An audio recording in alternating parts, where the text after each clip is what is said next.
Is the Nintendo Switch worth it?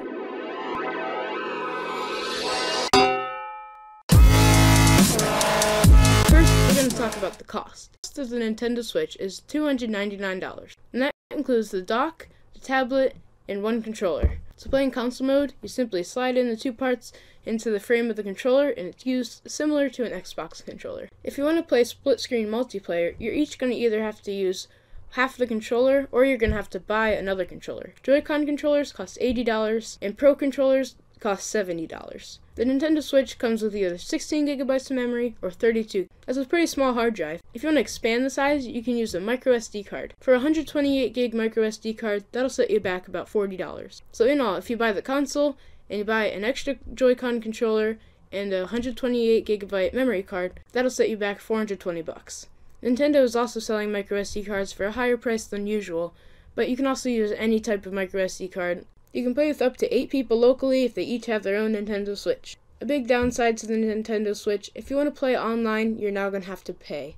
Paid online service. Love games like Legends of Zelda, Just Dance, and Mario Kart 8 Deluxe.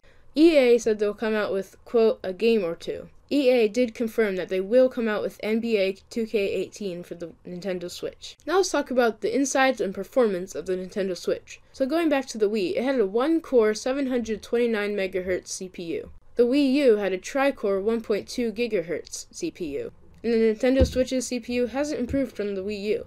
It's also at 1.2 GHz.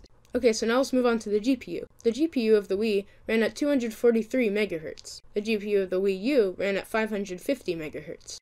And the Switch is different. It runs at different GPU speeds based on whether it's docked or undocked. When it's docked, when you're using it as a console, it runs at 768 MHz. And when it's undocked and you're using it as a portable console, it runs at 307 MHz to save battery. Good idea, except the battery life is only 2.5 to 6 hours depending on what games you're playing. It's a pretty short battery life. You guys are probably hoping for more, but that's what we're going to get.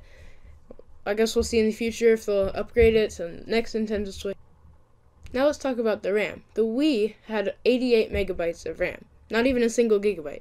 The Wii U had 2 gigabytes of RAM. The Switch is unclear on how much RAM it has, but we do know the processor is going to be an all-new NVIDIA Tegra X1 processor.